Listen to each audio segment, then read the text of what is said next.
لا إله إلا الله لا إله إلا الله لا إله إلا الله محمد رسول الله لا إله إلا الله لا إله إلا الله. السلام علیکم ورحمۃ اللہ وبرکاتہ. الحمدللہ وحدہ والصلاة والسلام علی من لا نبی بعدہ اما بعد. حاضرین کرام، خواتین اسلام، قابل احترام ساتھیوں، دوستوں اور بزرگوں،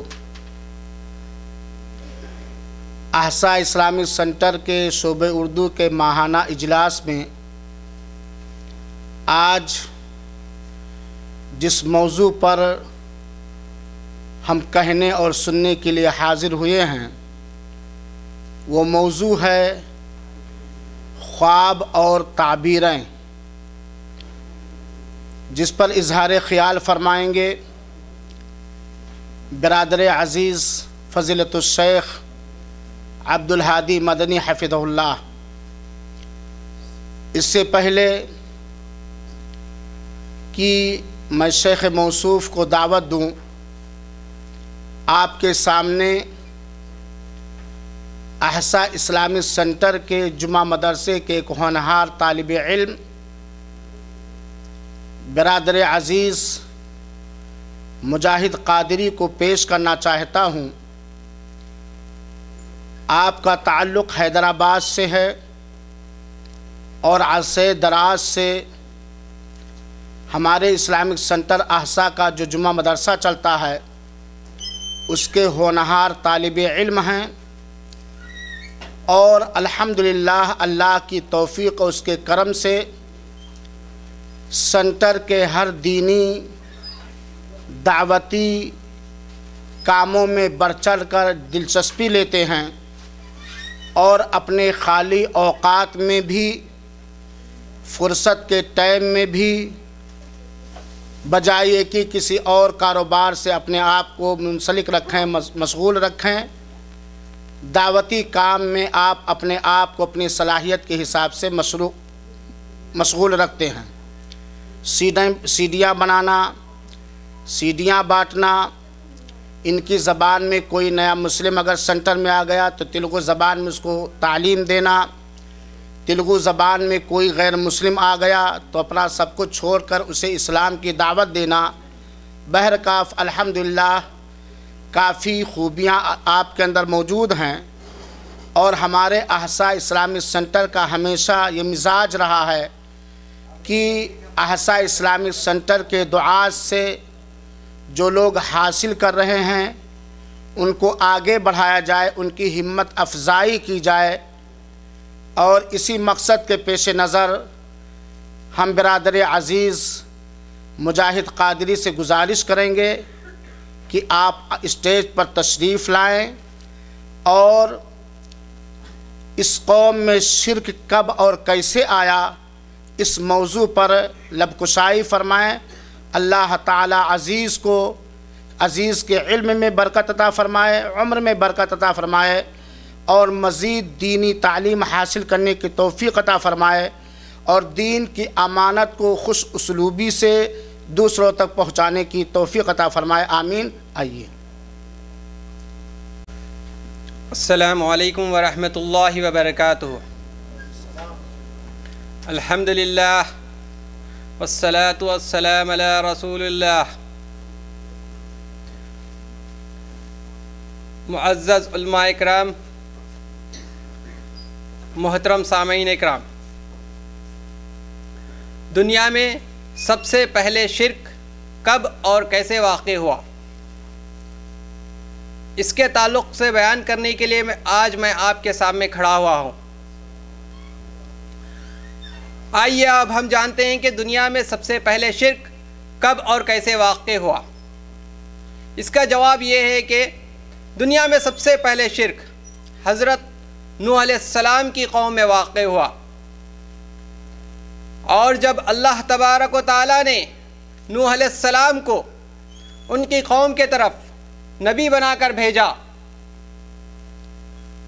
اور نوح علیہ السلام نے ان کی قوم والوں کو سمجھایا کہ سارے بتوں کی عبادت چھوڑ کر ایک اللہ تبارک و تعالیٰ کی عبادت کریں۔ پھر کیا تھا؟ ان کی قوم نے نوح علیہ السلام کی مخالفت شروع کر دی اور اپنے معبودوں کو چھوڑنے سے انکار کر دیا۔ ان قوم والوں کا قول اللہ تبارک و تعالیٰ قرآن کریم میں کچھ اس طرح نقل کیا ہے، اعوذ باللہ من الشیطان الرجیم، وَقَالُوا لَا تَذَرُنَّ آلِهَتَكُمْ وَلَا تَذَرُنَّ وَدًّا وَلَا سُوَاعًا وَلَا يَغُوثَ وَيَعُوقَ وَنَسْرًا۔ یہ سورہ نوح کی آیت نمبر 23 ہے۔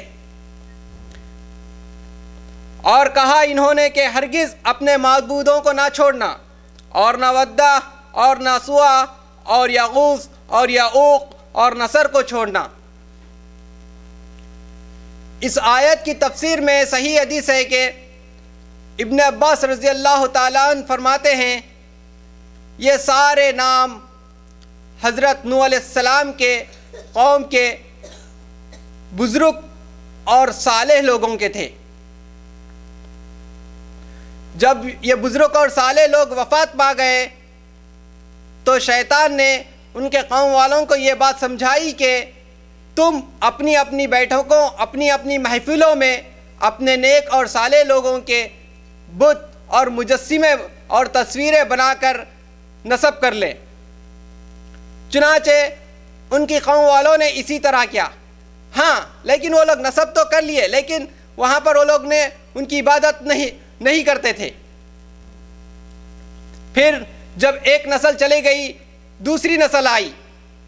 جب دوسری نسل آئی تو ان نسل والوں نے ان بتوں کی اور مجسموں کی عبادت شروع کر دی۔ چنانچہ ہم کو اس واقعے سے یہ بات پتہ چلتی ہے کہ صالحین اور نیک لوگوں کی شان میں غلو کے سبب اس بنی آدم میں شرک کی ابتدا ہوئی۔ غلو کسے کہتے ہیں؟ کسی کے قول، کسی کی شان میں قول اور اعتقاد کے ذریعے کسی کی تعظیم میں حد سے بڑھ جانا غلو کہلاتا ہے۔ اسی لیے اللہ تعالیٰ نے فرمایا ہے سورہ نساء کی آیت میں کہ اے اہل کتاب اپنے دین کے بارے میں حد سے نہ گزر جاؤ اور اللہ پر بجز حق کے اور کچھ نہ کہو۔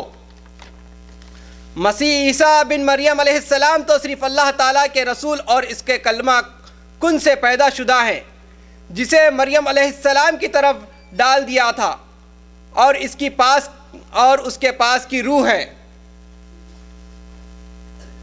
سیدہ عائشہ رضی اللہ عنہا نبی کریم صلی اللہ علیہ وسلم کے بارے میں روایت کرتی ہے، جب نبی کریم صلی اللہ علیہ وسلم مرض الموت میں تھے تو اپنی چادر کو اپنے چہرے مبارک پر ڈالتے، پھر جب گھٹن محسوس ہوتی تو اس چادر کو نکال دیتے، اس چادر کو ہٹا دیتے۔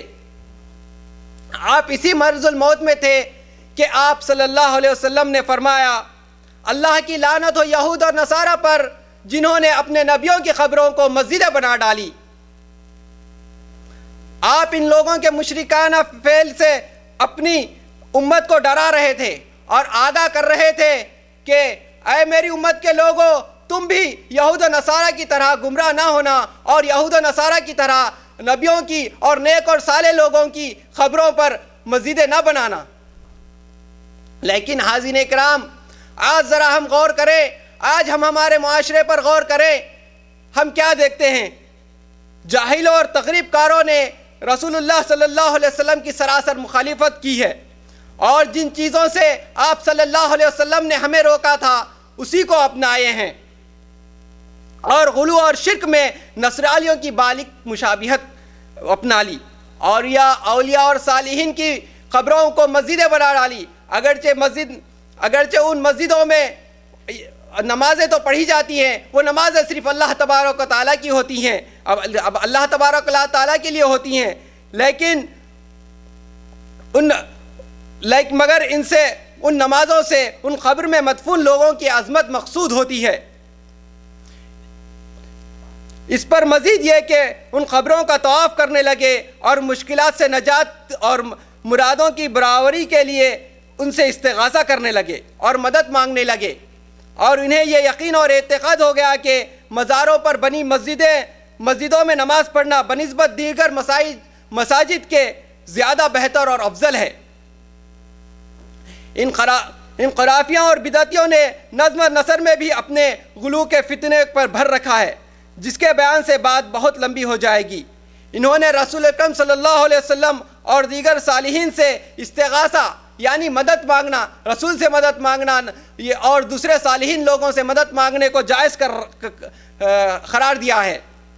جس طرح اللہ عز و جل سے ہر چیز میں مدد مانگی جاتی ہے، اسی طرح وہ لوگ نبی سے ہر چیز مانگنے کو جائز قرار دیتے ہیں۔ اللہ تبارک تعالیٰ سے دعا ہے کہ اللہ تبارک تعالیٰ ہم کو اس غلو کے فتنے سے بچائے اور ہمیں اپنے نیک اور صالحین کے اپنے نبی اور نیک اور صالح لوگوں کی شان میں غلو کرنے سے بچائے، آمین۔ اور میں آخر میں اس سینٹر والوں کا تہہ دل سے اور اردو شعبے کے علماء کرام کا تہہ دل سے شکریہ ادا کرتا ہوں کہ انہوں نے مجھے یہاں پر کھڑے ہو کر اس بیان کرنے کے لیے موقع دیا ہے۔ جزاک اللہ خیر۔ السلام علیکم ورحمۃ اللہ وبرکاتہ۔ السلام علیکم ورحمۃ اللہ وبرکاتہ۔ ان الحمد للہ نحمده ونستعینه ونستغفره ونعوذ باللہ من شرور انفسنا ومن سیئات اعمالنا من يهده الله فلا مضل له ومن يضلل فلا هادي له واشهد ان لا اله الا الله وحده لا شريك له واشهد ان محمدا عبده ورسوله اما بعد فان خير الحديث كتاب الله وخير الهدي هدي محمد صلى الله عليه وسلم وشر الامور محدثاتها وكل محدثة بدعة وكل بدعة ضلالة وكل ضلالة في النار۔ برادران اسلام، آج کا ہمارا ماہانہ اجلاس عام خواب اور تعبیریں اس موضوع پر منعقد ہو رہا ہے۔ انشاءاللہ تعالی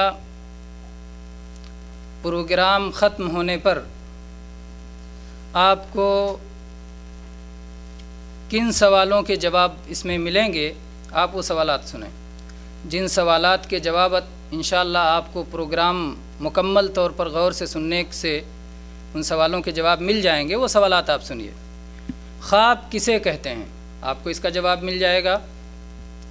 خواب کی حقیقت کیا ہے، خواب کی حقیقت نہ جاننے کی بنا پر کن کن دشواریوں اور پریشانیوں کا سامنا کرنا پڑتا ہے، کیا سارے خواب روحانی دنیا کی سیر ہوتے ہیں، کیا سارے خواب سچے ہوتے ہیں، کیا سارے خواب جھوٹے ہوتے ہیں، کیا سارے خواب لغو اور بے معنی ہوتے ہیں، کیا کچھ خواب اللہ تعالیٰ کی طرف سے بھی ہوتے ہیں، کیا خوابوں کے ذریعے بشارتیں مل سکتی ہیں، کیا خواب نبوت کا ایک حصہ ہے، خواب نبوت کا ایک حصہ ہے، اس کا کیا مفہوم ہے، کیا مطلب ہے، کیسے لوگوں کو سچے خواب نظر آتے ہیں، کس وقت سچے خواب نظر آتے ہیں، سچے خواب نظر آئیں یا خواب میں کوئی بشارت ملے تو کیا کیا جائے، ڈراونے خواب کیوں نظر آتے ہیں،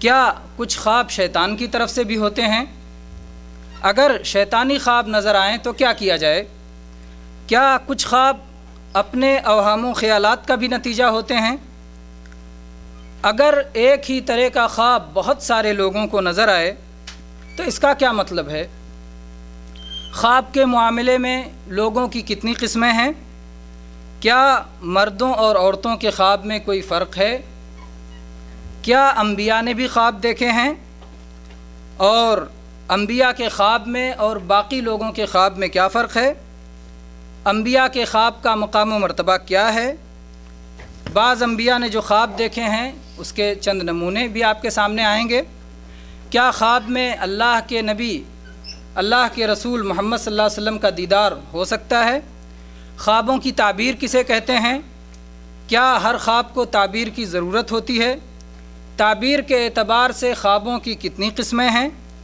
چند خواب اور ان کی تعبیروں کے نمونے بھی انشاءاللہ آپ کے سامنے آئیں گے۔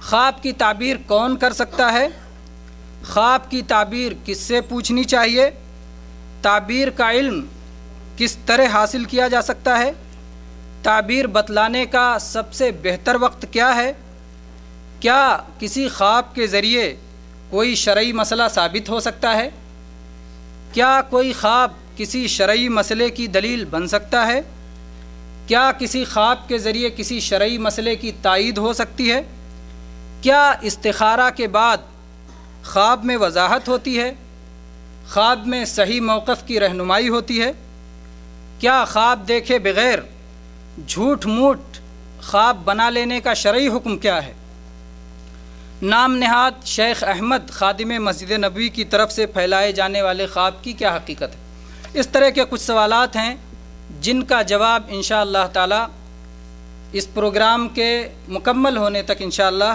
آپ کو مل جائے گا۔ میرے بھائیوں،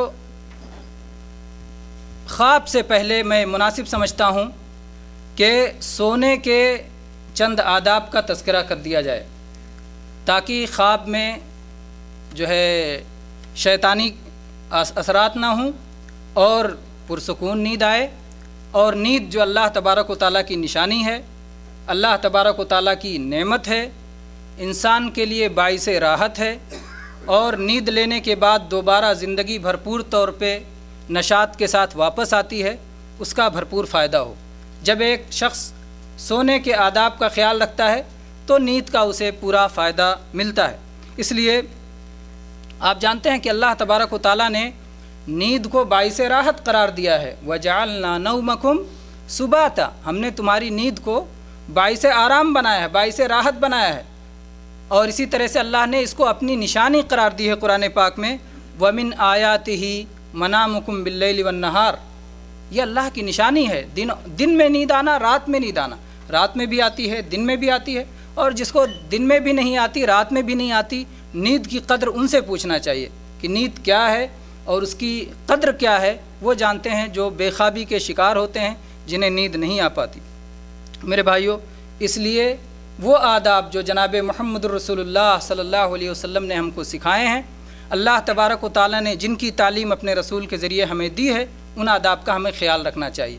اس میں اہم ادب یہ ہے کہ عشاء کے بعد، صلاۃ عشاء پڑھ لینے کے بعد بلا وجہ بیدار نہ زیادہ دیر تک آدمی بیدار رہے، بلکہ جتنی جلدی ممکن ہو سو جائے۔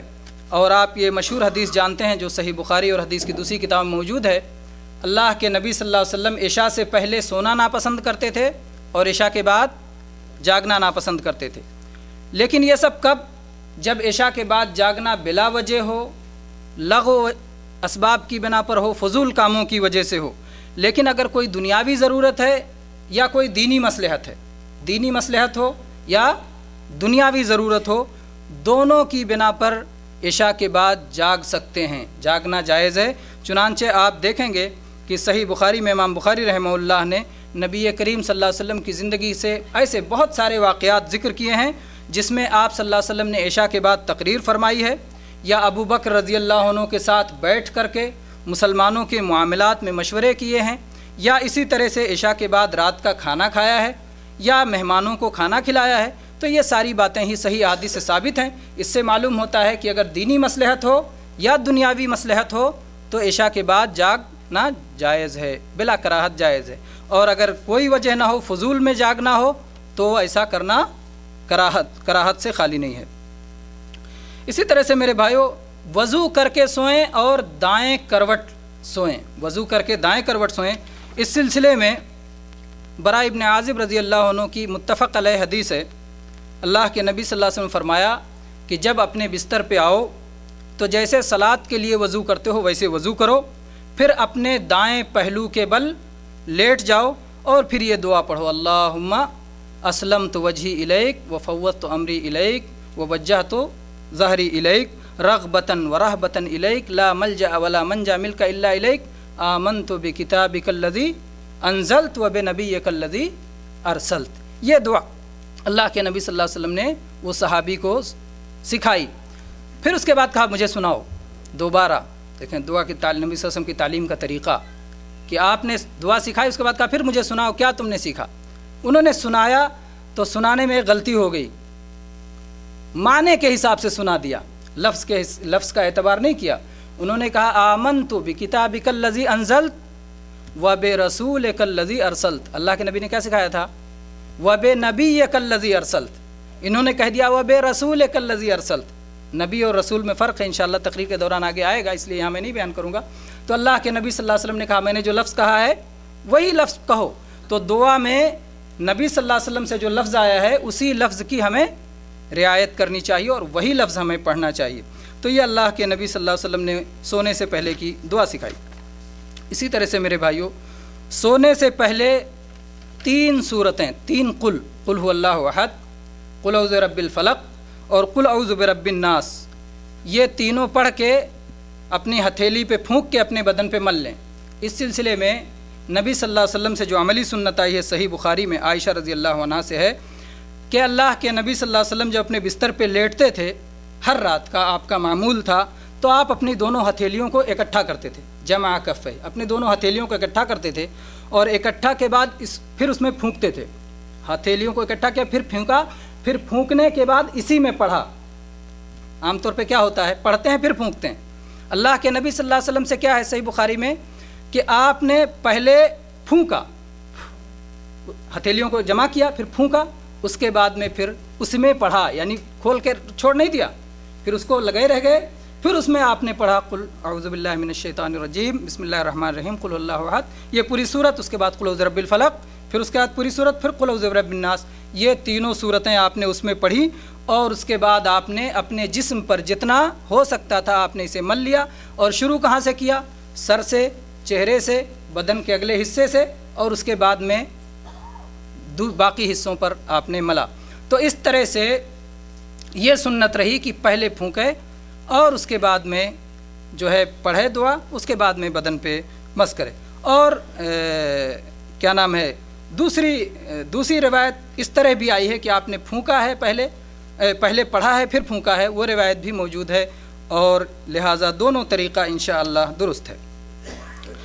اس کے بعد میرے بھائیوں, سونے سے پہلے قرآن پاک کی کچھ تلاوت کر کے اور کچھ دعائیں پڑھ کے سوئیں. کچھ دعاؤں کا تذکرہ آ گیا, کچھ صورتوں کا تذکرہ آ گیا, کچھ اور صورتیں ہم آپ کے سامنے رکھتے ہیں, کچھ اور دعائیں.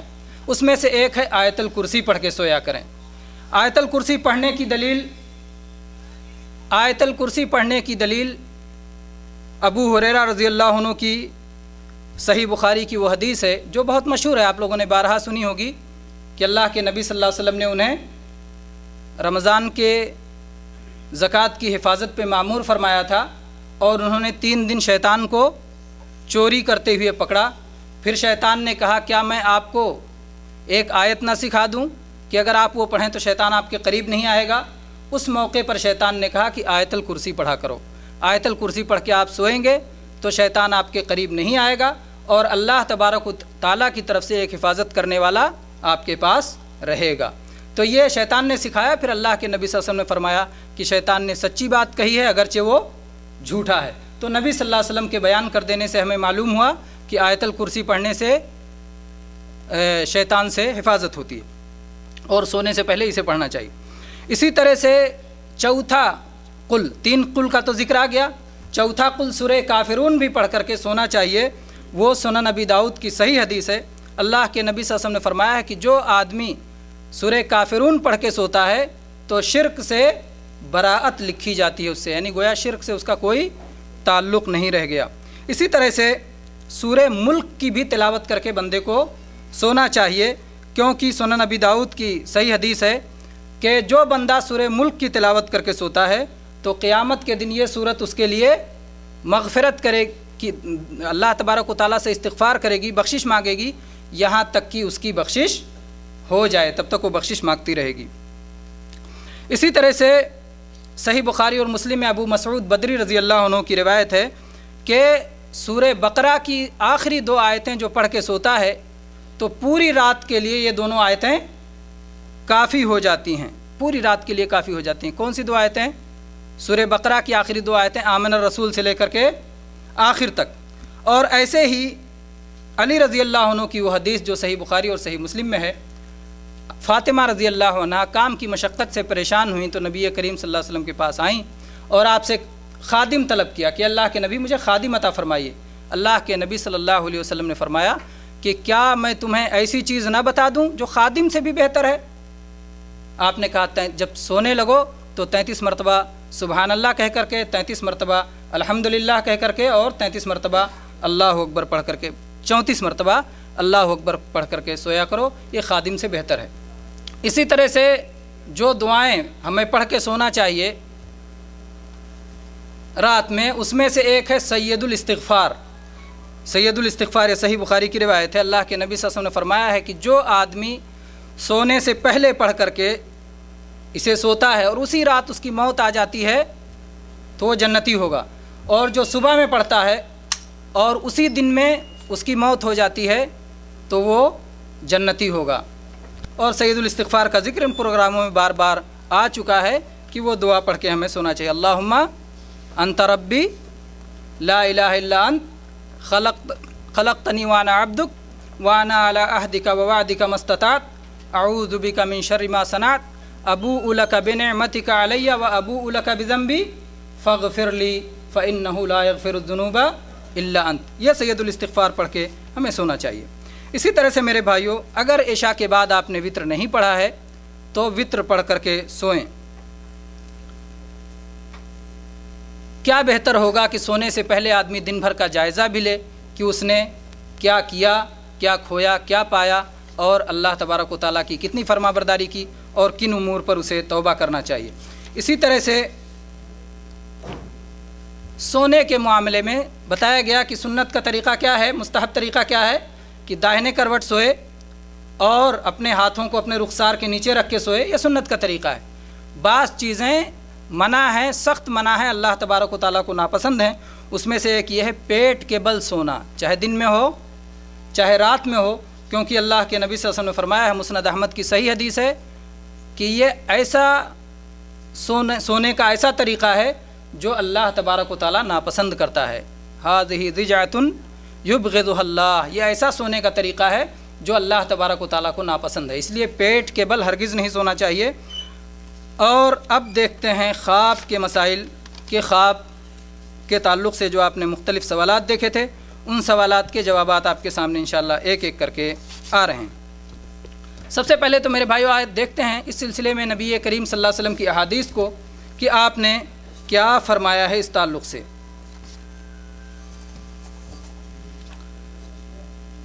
صحیح بخاری، صحیح مسلم، سنن ترمذی اور مسند احمد میں عبادہ ابن ثابت رضی اللہ عنہ سے یہ حدیث مروی ہے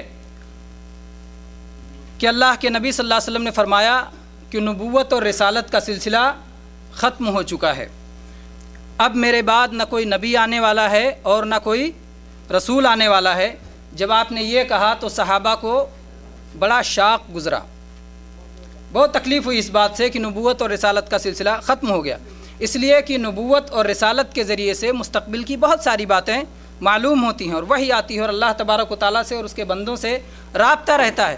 تو جب یہ رابطہ ختم ہو جائے گا تو یہ سن کر کے صحابہ کرام کو کافی تکلیف ہوئی، تو اللہ کے نبی صلی اللہ علیہ وسلم نے فرمایا لیکن بشارتیں باقی ہیں، مبشرات باقی ہیں۔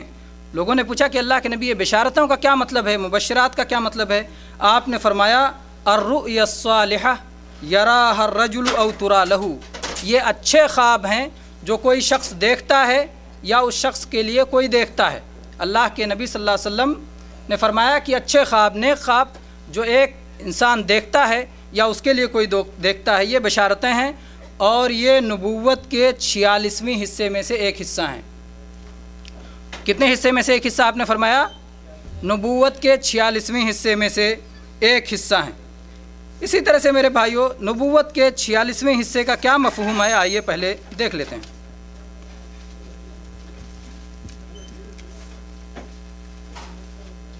کچھ لوگوں نے یہ کہہ کر کے اس حدیث کا انکار کرنے کی کوشش کی ہے کہ اگر ہم نبوت خواب کو نبوت کا ایک حصہ مانتے ہیں تو اس سے نبوت پر گویا ڈاکہ ڈالنا آسان ہو جاتا ہے اور بہت سارے لوگ اس بہانے نبوت کا دعویٰ کریں گے۔ اس لیے اس حدیث کا انکار کرنے کی کوشش کی ہے۔ سب سے پہلی بات یہ کہ جب ہم اللہ کے نبی صلی اللہ علیہ وسلم پر ایمان رکھتے ہیں تو پھر جو بھی آپ صلی اللہ علیہ وسلم کی حدیث آئے اس پر ہمیں ایمان لانا ہے۔ اس طرح کے بے جا شبہات پیدا کر کے ہم کسی حدیث کا انکار نہیں کر سکتے۔ میرے بھائیوں، بات یہ چل رہی تھی کہ نبی کریم صلی اللہ علیہ وسلم نے خواب کو 46واں حصہ قرار دیا ہے۔ اس سے کچھ لوگوں نے یہ مراد لیا ہے، پہلے تو اس پر ہمیں ایمان لانا ہے، اب اس سے مراد کیا ہے؟ اس سے مراد کچھ لوگوں نے یہ کہا کہ نبی کریم صلی اللہ علیہ وسلم کی نبوت کی زندگی کل کتنے سال تھی؟ 23 سال کی زندگی تھی۔ 40 سال پہ آپ کو نبی بنایا گیا اور 63 سال پہ آپ کی وفات ہوئی۔ 63 سال پہ آپ کی وفات ہوئی۔ اب کل 23 سال بچتے ہیں جو نبوت کی زندگی تھی، اس میں 6 مہینے تک آپ کو خواب آتے رہے، لہٰذا جب 23 سال میں 6 مہینے خواب آتے رہے تو یہ ہو گیا 46واں حصہ، اس لیے کہ 12 مہینے کا ایک سال ہوتا ہے اور 23 سال اس طرح سے بن جاتے ہیں، تو یہ کل 6 مہینے 46واں حصہ ہو گئے۔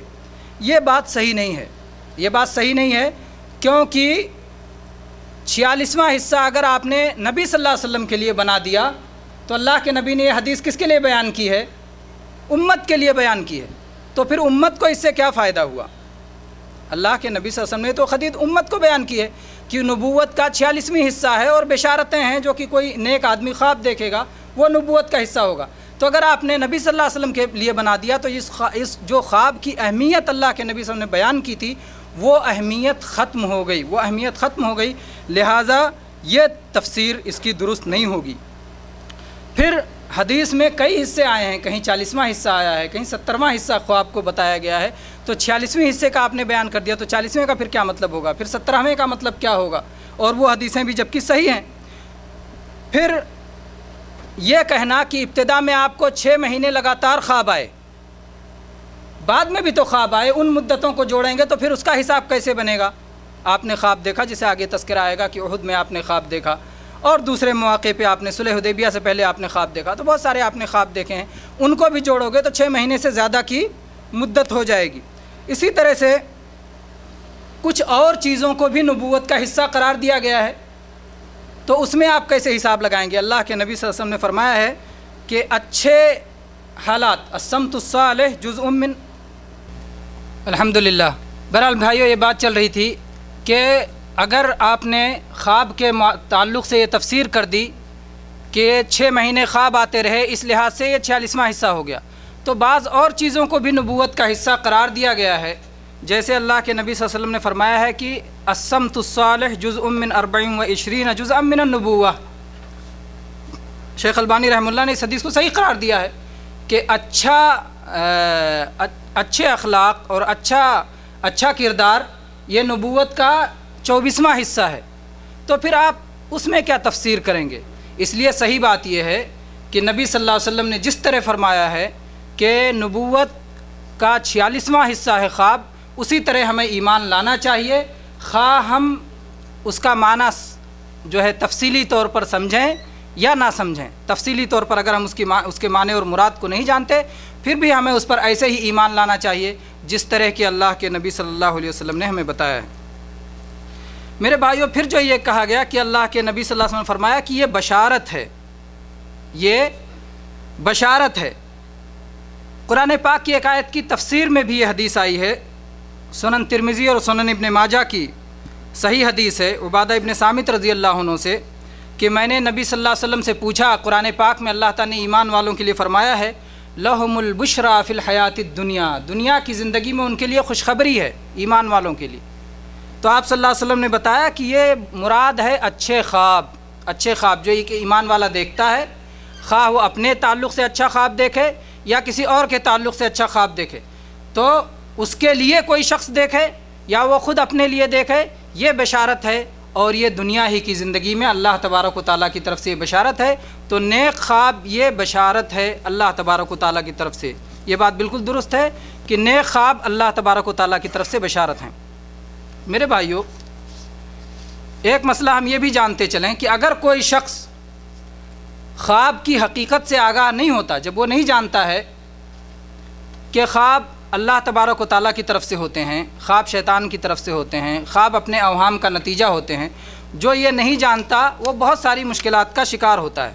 پہلے تو یہ جان لیں کہ خواب 3 طرح کے ہوتے ہیں۔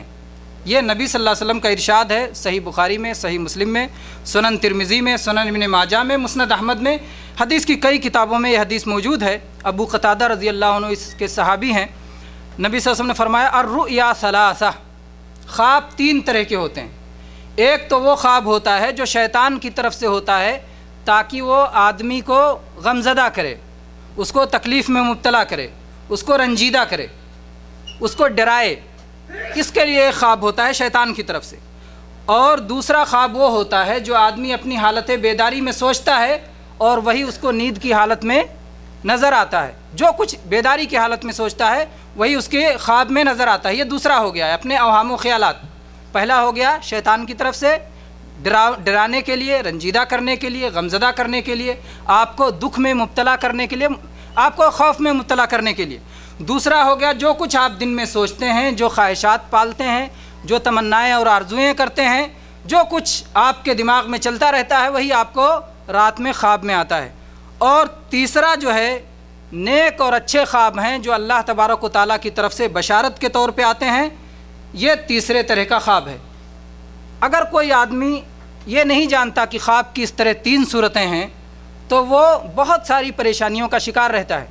ایک صحابی کہتے ہیں کہ میں ایسے خواب دیکھتا تھا کہ جن کی وجہ سے میں بیمار پڑ جاتا تھا، مجھے بخار آ جاتا تھا، میں انتہائی تکلیف میں مبتلا تھا، لیکن جب میں نے یہ سنا اللہ کے نبی صلی اللہ علیہ وسلم سے کہ خواب 3 طرح کا ہوتا ہے، اس میں سے ایک شیطان کی طرف سے ہوتا ہے، تو شیطان کی طرف سے جو خواب ہوتا ہے اس سے ہمیں فکر مند نہیں ہونا چاہیے۔ اور عام طور پہ جو ڈراؤنے خواب ہوتے ہیں، جو کھلواڑ ہوتا ہے شیطان کی طرف سے ہوتا ہے۔ ایک بار ایک شخص آیا اللہ کے نبی صلی اللہ علیہ وسلم کے پاس، اور اس نے کیا کہا اللہ کے نبی سے، کہا کہ اے اللہ کے نبی صلی اللہ علیہ وسلم، میں خواب میں دیکھتا ہوں کہ میرا سر کٹا ہوا ہے اور بھاگتا جا رہا ہے مجھ سے، اور میں اس کے پیچھے دوڑ رہا ہوں، اور اس کے بعد میں جا کے اپنے سر کو پکڑ لیتا ہوں۔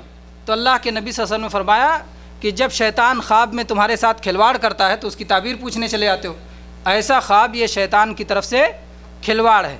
تو جب آدمی نہیں جانتا کہ بھی شیطان بھی انسان کے ساتھ کھلواڑ کرتا ہے تو ایسے خوابوں کے پیچھے بھی بھاگتا ہے۔ اور اسی تعلق سے وہ واقعہ بھی ہے جسے شیخ حمود تویجری نے شیخ سیف الرحمن دہلوی کے حوالے سے لکھا ہے کہ ایک ملک میں ایک شخص نے خواب دیکھا کہ وہ اپنے بیٹوں کو ذبح کر رہا ہے۔ جب اٹھا تو اس نے اپنے بیٹوں کو ذبح کر دیا۔ وہ خواب کی حقیقت نہیں جانتا تھا کہ خواب میں سچے بھی ہوتے ہیں، جھوٹے بھی ہوتے ہیں، شیطان کی طرف سے بھی ہوتے ہیں، اور کیسے جانا کہ اللہ کی طرف سے خواب تھا۔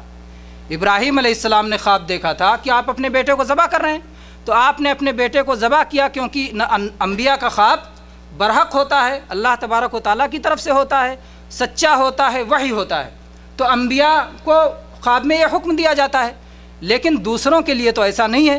تو چونکہ اسے خواب کی حقیقت کا پتہ نہیں تھا، اس لیے اس شخص نے ایسی حرکت کی جس سے اس کی دنیا بھی تباہ ہو گئی اور آخرت بھی تباہ ہو گئی۔ تو اس لیے خواب کی حقیقت ہمیں جاننا چاہیے تاکہ ہم اس سے پریشان نہ رہیں یا تمام خوابوں کا انکار نہ کر دیں جو کہ حقیقی اور سچے بھی ہو سکتے ہیں۔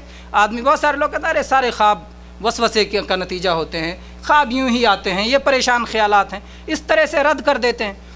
فلسفی لوگ اپنے حساب سے فلسفہ کرتے ہیں، حکیم اور وید لوگ اپنے حساب سے بیان کرتے ہیں کہ معدے میں یہ خرابی ہوتی ہے تو یہ ہوتا ہے۔ تو یہ سب اس بحث کا موضوع نہیں ہے، کیونکہ یہاں شرعی طور پر جاننا ہے کہ خواب شرعی طور پر کیا ہوتا ہے۔ تو شریعت میں اللہ کے نبی صلی اللہ علیہ وسلم نے بتایا کہ خواب 3 طرح سے ہوتے ہیں۔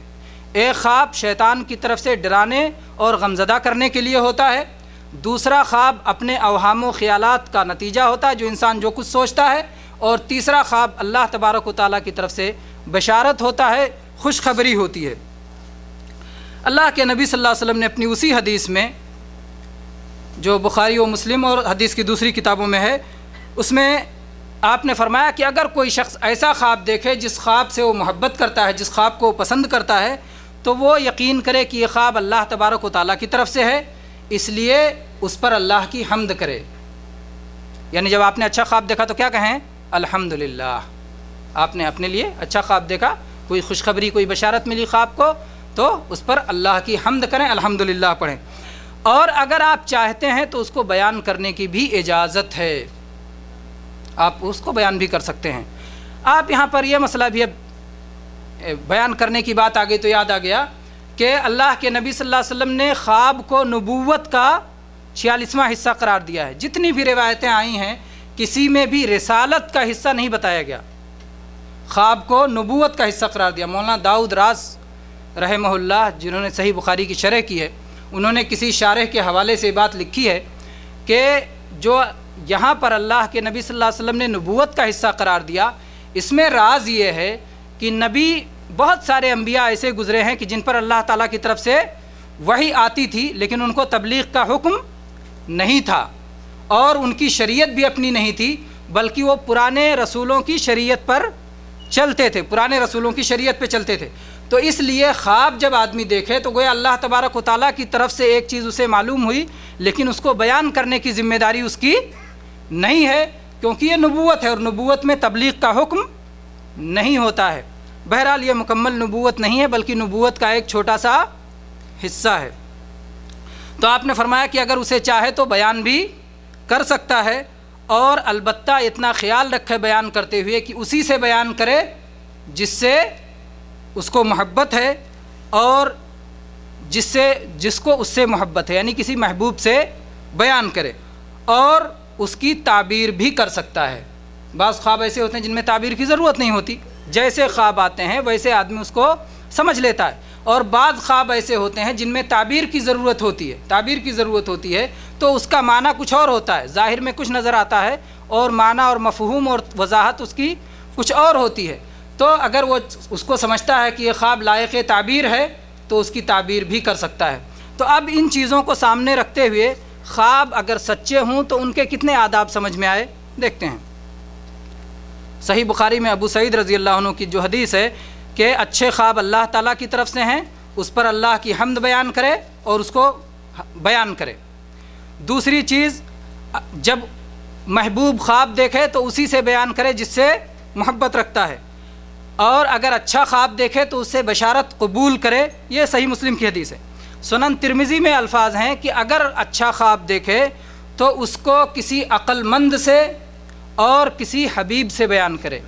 لبیباً او حبیبا، کسی عقل مند سے اور کسی محبت والے سے بیان کرے. کیا فائدہ ہے عقل مند سے بیان کرنے کا اور اپنے محبوب سے بیان کرنے کا؟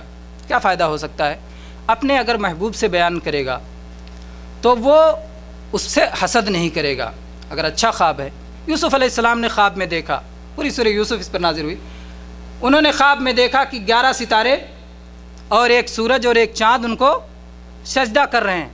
انہوں نے اپنے باپ یعقوب علیہ السلام سے بیان کیا. یعقوب علیہ السلام اللہ کے نبی تھے. انہوں نے کہا لا تقصص رؤیاک علی اخوتک، اپنے بھائیوں سے خواب نہیں بیان کرنا کیونکہ تمہارے بھائی تم سے محبت نہیں رکھتے، تو اپنے بھائیوں سے خواب نہیں بیان کرنا. تو وہاں گویا اس حدیث میں ہی کہا گیا کہ کسی حبیب سے بیان کرے یا عقل مند سے بیان کرے.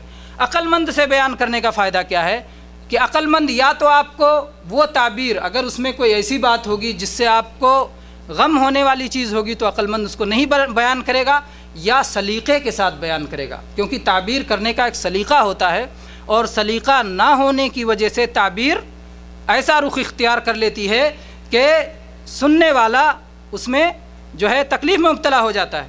اس سلسلے میں امام ابن سیرین رحمہ اللہ کے زمانے کا ایک واقعہ، بڑا معروف واقعہ ہے، جسے شیخ ابو اسحاق حوینی نے ذکر فرمایا ہے. مصر کے بڑے مشہور سلفی عالم ہیں شیخ ابو اسحاق حوینی.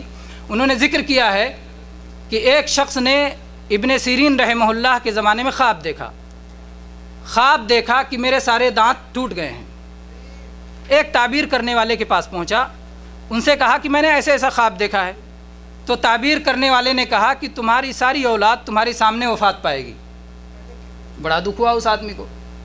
اس نے سن رکھا تھا کہ امام ابن سیرین رحمہ اللہ خواب کی تعبیر کے بڑے ماہر ہیں، ان کے پاس پہنچا. امام ابن سیرین سے اس نے کہا کہ میں نے اس طرح کا خواب دیکھا ہے اور ایک شخص سے میں نے تعبیر پوچھی تو اس نے اس طرح کی تعبیر بیان کی ہے. امام ابن سیرین نے کہا کہ اس کے پاس کیوں پوچھنے چلے گئے، وہ اس نے اس طرح کی تعبیر کیوں بیان کی؟ غلط بات ہے. یہ خواب میں تمہارے لیے خوشخبری ہے کہ اللہ تبارک و تعالیٰ تمہیں لمبی عمر عطا فرمائے گا، تمہاری عمر میں برکت دے گا اور تم اپنے اہل و عیال میں سب سے آخر میں وفات پاؤ گے. بات دونوں کی ایک ہے، دونوں کی بات ایک ہے۔ اس نے بھی یہی کہا تھا کہ تمہاری آل و اولاد تمہارے سامنے مرے گی، اور امام ابن سیرین رحمہ اللہ نے بھی یہی کہا کہ تم اپنے آل و اولاد سے سب سے آخر میں وفات پاؤ گے۔ بات دونوں کی ایک تھی، لیکن کہنے کا سلیقہ تھا۔ انہوں نے کہا کہ اللہ تبارک و تعالیٰ تمہاری عمر میں برکت عطا فرمائے گا اور تم کو اتنی لمبی عمر ملے گی کہ تم اپنے اہل و عیال سے سب سے آخر میں وفات پاؤ گے۔ تو بات ایک ہی ہوئی، لیکن کہنے کے سلیقے سے بات مختلف ہو گئی۔ تو اس لیے جو اللہ کے نبی صلی اللہ علیہ وسلم نے یہ بتایا ہے کہ کسی عالم سے خواب بیان کرو اور کسی محبوب سے بیان کرو، کسی عقل مند سے بیان کرو، تو اس میں یہ فائدہ ہے۔ اور عالم کا ایک فائدہ یہ بھی ہوگا کہ ایک خواب کی کئی تعبیریں ہوتی ہیں، اس میں سے جو اچھی سے اچھی تعبیر ہو سکتی ہے وہ اسے اس پر محمول کرے گا۔ تو میرے بھائیوں، گویا اچھے خواب کے آداب کتنے ہو گئے؟ 3 آداب ہو گئے۔ 3 آداب ہوئے۔ پہلے تو الحمدللہ کہے اگر اچھا خواب دیکھے تو، دوسرے اس کو اپنے لیے خوشخبری تصور کرے، اپنا خوش ہو اس کو دیکھ کر کے، اور تیسرے اسے بیان کرنے کی اجازت ہے لیکن شرطوں کے ساتھ، اسی سے بیان کرے جو محبوب ہے یا جو عالم اور عقل مند ہے۔ پھر اس کے بعد میں حدیث میں آگے اللہ کے نبی صلی اللہ علیہ وسلم نے فرمایا کہ اگر کوئی ایسی چیز دیکھے جو اسے ناپسند ہے تو یہ شیطان کی طرف سے ہے، ڈراؤنا ہے، گھبراہٹ پیدا کرنے والا ہے، ڈر پیدا کرنے والا ہے، مستقبل کے بارے میں کوئی ایسی بات ہے جو تکلیف دہ ہے اس کے لیے، اس طرح کی کوئی چیز دیکھے تو اسے سمجھے کہ یہ شیطان کی طرف سے ہے اور شیطان اسے ڈرانا چاہتا ہے۔ اس کروٹ کو چھوڑ کر کے دوسرے کروٹ ہو جائے جس پر لیٹا ہوا تھا، جیسے آپ بائیں کروٹ لیتے تھے تو دائیں کروٹ ہو جائیں، دائیں کروٹ لیتے تھے بائیں کروٹ ہو جائیں، دائیں کروٹ لیتے تھے پیٹھ کے بل ہو جائیں، بائیں کروٹ نہیں ہونا چاہتے پیٹھ کے بل ہو جائیں، تو بائیں کروٹ ہو جائیں یا بائیں کروٹ سے دائیں کروٹ ہو جائیں یا دائیں کروٹ سے پیٹھ کے بل ہو جائیں، کسی طرح سے بہرحال آپ وہ حالت تبدیل کر لیں جس حالت پہ آپ سوئے ہوئے تھے خواب دیکھتے ہوئے، اور آپ تھوکیں اپنے بائیں طرف 3 مرتبہ، دائیں طرف کے بجائے بائیں طرف تھو تھو تھو 3 مرتبہ آپ تھوک دیں، اور اللہ تبارک و تعالیٰ کی پناہ طلب کریں اس برے خواب سے اور شیطان سے۔ اس برے خواب سے بھی اللہ تعالیٰ کی پناہ طلب کریں اور شیطان سے بھی پناہ طلب کریں، اور اٹھ کر کے 2 رکعت صلاۃ پڑھیں، اور یہ خواب کسی سے نہ بیان کریں، نہ اس کی تعبیر کریں، اور اس سے آپ کو کوئی نقصان ہونے والا نہیں ہے، ڈرنے کی ضرورت نہیں، کچھ بھی نقصان نہیں ہوگا ایسے خواب کا۔ یہ آپ نے حدیث سنی، حدیث کے عربی الفاظ میں نہیں پڑھے وقت کے سے بچانے کے لیے، آپ اس میں دیکھیں کہ آپ کتنے آداب اس میں آ جاتے ہیں، کتنے آداب آتے ہیں، ایک طرف سے دیکھتے ہیں۔ سب سے پہلے تو یہ کہ آپ اس کو سمجھیں کہ شیطان کی طرف سے ہے نا، یہ ہو گیا نمبر 1۔ دوسرے یہ ہو گیا کہ آپ اس کے پہلو بدل لیں، شیطان کی طرف سے اس کو سمجھیں، پہلو بدل لیں، اور بائیں طرف تھوک دیں 3 مرتبہ۔ یہ خواب کسی سے نہ بیان کریں، خواب کسی سے نہ بیان کریں، اس خواب کی برائی سے اللہ کی پناہ طلب کریں، اور اس خواب کی برائی سے اور شیطان سے اللہ کی پناہ طلب کریں۔ تو شیطان سے بھی اللہ کی پناہ طلب کریں اور اس خواب کی برائی سے بھی اللہ کی پناہ طلب کریں، اور اٹھ کر کے 2 رکعت صلاۃ پڑھیں۔ یہ سارے آداب ہیں، اگر ان میں سے آپ کچھ باتوں کا بھی خیال رکھتے ہیں تو انشاءاللہ آپ نے کچھ آداب کا خیال رکھا، کروٹ بدل لیا، 3 مرتبہ تھونک دیا بائیں طرف، اس کو آپ بھول گئے، آپ نے اس کو کسی سے نہیں بیان کیا، اور اسی طرح سے اللہ کی پناہ طلب کی آپ نے۔ اللہ سے کیسے پناہ طلب کریں، کون سی دعا پڑھیں؟ آپ اگر اس کے کچھ نہیں جانتے تو آپ کہنے کہ اے اللہ اس برے خواب سے میں تیری پناہ چاہتا ہوں، اے اللہ اس برے خواب سے تیری پناہ چاہتا ہوں، اے اللہ شیطان مردود سے تیری پناہ چاہتا ہوں۔ اور اگر آپ کو وہ دعا یاد ہے جو کہ سلف سے مروی ہے تو وہ دعا پڑھیں آپ۔ ابراہیم نخعی رحمہ اللہ یہ سلف میں سے ہیں، انہوں نے اس موقع پر یہ دعا سکھائی ہے جو کہ سنن سعید بن منصور